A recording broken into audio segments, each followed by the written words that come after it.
നമസ്കാരം. ഇതൊരു സ്കൂട്ടറിൻ്റെ power supply ആണ്. അപ്പോൾ ചാർജിങ് അഡാപ്റ്ററാണ്. ക്ലയൻറ്റ് അയച്ചു തന്നത് ഇത് ചാർജ് ആവുന്നില്ല എന്ന് പറഞ്ഞിട്ടാണ്. അപ്പോൾ ഞാൻ നോക്കുമ്പോൾ ഇതിൽ ഔട്ട്പുട്ടൊന്നും വരുന്നില്ല. 0 ആണ് ഔട്ട്പുട്ട് കാണിക്കുന്നത്. ഇതിൽ മെയിൻസ് എന്നുള്ള ഒരു ഇൻഡിക്കേഷൻ, അതായത് റെഡ് ഇൻഡിക്കേഷൻ, മെയിൻസ് ഓൺ മാത്രം ആവുന്നുണ്ട്. അപ്പോൾ എന്താണെന്നറിയില്ല. അതിപ്പോൾ മെയിൻസ് ഡയറക്റ്റ് ആയതുകൊണ്ട് ഡയറക്റ്റ് സപ്ലൈ എടുത്ത് കൊടുക്കുന്നതുകൊണ്ടായിരിക്കും മെയിൻസ് ഓൺ ആവുന്നത്. നമുക്കത് അഴിച്ചു നോക്കാം.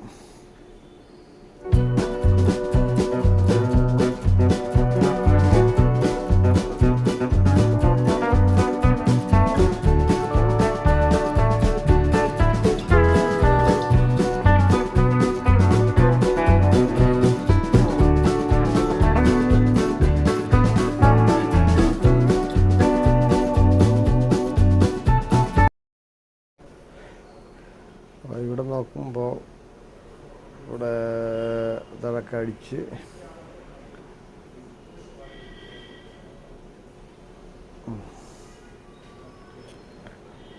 അതൊക്കെ ഇവിടെ ഒരു ചെറിയൊരു 12 വോൾട്ടിൻ്റെ ഒരു ചെറിയൊരു പവർ സപ്ലൈ കാണുന്നുണ്ട്. അപ്പോൾ ഈ 12 വോൾട്ടേജിൻ്റെ ഒരു പവർ സപ്ലൈയിൽ നമ്മൾ 300 വോൾട്ടേജ് ഇൻപുട്ട് അത് കറക്റ്റായിട്ട് എത്തുന്നുണ്ട്. അത് ഫിൽട്ടർ കപ്പാസിറ്റർ കഴിഞ്ഞിട്ടുള്ള വോൾട്ടേജാണ്. AC പിന്നെ DC വോൾട്ടേജ് 300 വോൾട്ട് എത്തുന്നുണ്ട്. അപ്പോൾ ഔട്ട്പുട്ട് ചെക്ക് ചെയ്യുമ്പോൾ എന്താണെന്ന് വെച്ചാൽ ഔട്ട്പുട്ട് വോൾട്ടേജ് ഒന്നും വരുന്നില്ല. അവിടെ ഒരു 12 വോൾട്ടേജാണ് വരുന്നത്. 12 വോൾട്ടേജ് ബോർഡിലേക്ക് പോയിട്ട് അവിടുന്ന് റിട്ടേൺ ഒരു 9 വോൾട്ട് വന്നിട്ട് റിലേ പിടിച്ചിട്ട് നമുക്ക് ഔട്ട്പുട്ട് കിട്ടുന്നതാണ് ഒരു ഫങ്ഷൻ ഇത്. അപ്പോൾ അതിൽ 12 വോൾട്ടേജില്ല. അപ്പോൾ നമ്മൾ ചെക്ക് ചെയ്യുമ്പോൾ ഒരു പിന്നെ വൈപ്പർ 22 എന്നൊരു IC ഉണ്ട്. ആ IC ഷോർട്ടായിട്ടാണ് കാണുന്നത്. ആ IC കംപ്ലൈൻ്റ് ആയിട്ടാണ് കാണുന്നത്. ആ വൈപ്പർ IC കംപ്ലൈൻ്റ് ആണ്. അപ്പോൾ ആക്ച്വലി അത് ഒന്ന് മാറ്റിയിട്ട് നോക്കി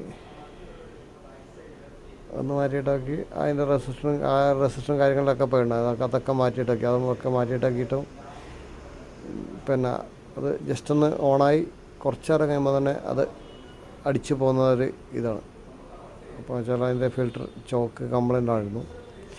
അപ്പോൾ ആ ചോക്ക് ഫൈൻഡ് ചെയ്യാൻ ക്ലയൻറ്റിന് സമയമില്ലാത്തതുകൊണ്ടും പിന്നെ അങ്ങനത്തെ ഇത് കൊണ്ട് ഞാനൊരു 12 വോൾട്ടിൻ്റെ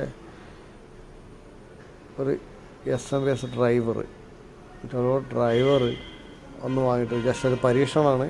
സക്സസ് ആവോ ഇല്ലയോ എന്നറിയില്ല. ഒരു 12 വോൾട്ട് ഡ്രൈവർ വാങ്ങിയിട്ട് ഞാൻ അതിൻ്റെ ഇൻപുട്ട് AC ഇന്നിലും ഔട്ട്പുട്ട് അത് ആ 2 പോയിൻ്റാണ് AC ഇന്ന് വരുന്നത്. അല്ല അത് DC ഔട്ട് വരുന്നത് ആ 2 പിന്നിലാണ്. AC ഔട്ട് വരുന്നത് ഈ 2 പിന്നിലാണ്. അതായത് പിന്നെ ഗ്രീന്, റെഡ്, ബ്ലാക്ക് എന്നുള്ള പോയിൻ്റാണ് AC ഇന്ന് വരുന്നത്. അപ്പോൾ AC ഇന്നിലേക്ക് ഈ 2 വയർ കൊടുക്കുക. ജസ്റ്റ് ഒരു പരീക്ഷണമാണ്. സക്സസ് ആവോ ഇല്ലയോ എന്ന് അറിയില്ല.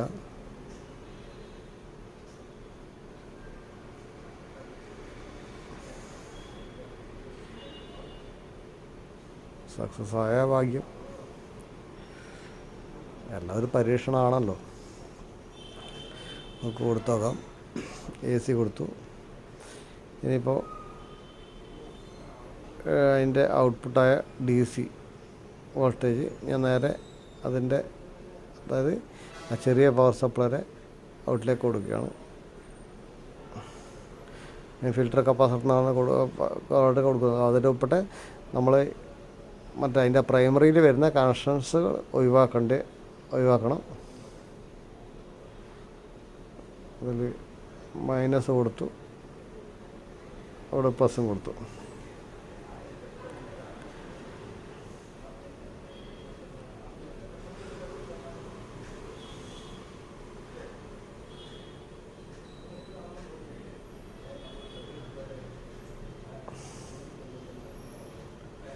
ഇതൊന്ന് ജസ്റ്റ് ഒന്ന് ഓണാക്കി നോക്കാം.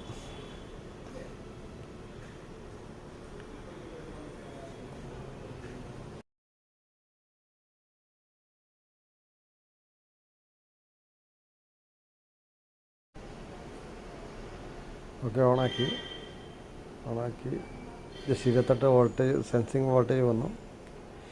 സെൻസിങ് വോൾട്ടേജ് വന്ന് കുറച്ച് ടൈം കൊടുത്ത ശേഷം 68 വോൾട്ടേജ്. ഇപ്പോൾ അത് ഓഫായതെന്ന് വെച്ചാൽ ലോഡ് കൊടുക്കാത്തതുകൊണ്ടാണ് ഓഫായത്. ബാറ്ററി കണക്ട് ചെയ്യാത്തതുകൊണ്ടാണ് അത് ഓഫായത്. അപ്പോൾ അത് ഓക്കെ ആണെന്ന് തോന്നുന്നത്. ജസ്റ്റ് ഒന്നുകൂടെ നമുക്ക് ഓണാക്കി നോക്കാം. വേണ്ട, അതിൻ്റെ എല്ലാ LED ബ്ലിങ്ക് ചെയ്യാൻ തുടങ്ങി. ജസ്റ്റ് നമുക്കൊന്നുകൂടെ 28 വോൾട്ടേജ് ജസ്റ്റ് 68 വോൾട്ടേജ് വന്നതിന് ശേഷം വീണ്ടും 0. അത് അഡാപ്റ്റർ ഇത് മറ്റേ ബാറ്ററി കൊടുക്കാത്തതുകൊണ്ട് ഇത് ബ്ലിങ്കായി കളിക്കുന്നതാണ്. അപ്പോൾ ഈ ചാർജർ ഇപ്പം ഓക്കെ ആയിട്ട് കാണുന്നുണ്ട്. ഞാൻ ക്ലയൻറ്റിന് കൊടുത്തു വിട്ട് നോക്കിയിട്ട് അത് ഓക്കെ ആയിരിക്കുമെന്നാണ് തോന്നുന്നത്. മറ്റേ വോൾട്ടേജും കാര്യങ്ങളൊക്കെ കറക്റ്റാണ്. പക്ഷേ ഇത് 28 വോൾട്ടേജ് വന്നു. സെൻസ് ചെയ്യുന്ന ടൈമിൽ 68 വോൾട്ടേജും വന്നു. അപ്പോൾ ഈ ചാർജർ റെഡി ആയിട്ടുണ്ട്. അപ്പോൾ നിങ്ങളുടെ അഭിപ്രായ നിർദ്ദേശങ്ങളും കമൻറ്റായി രേഖപ്പെടുത്തുക. ഈ ചാനലൊന്ന് സബ്സ്ക്രൈബ് ചെയ്ത് സപ്പോർട്ട് ചെയ്യുക. Thank you for watching.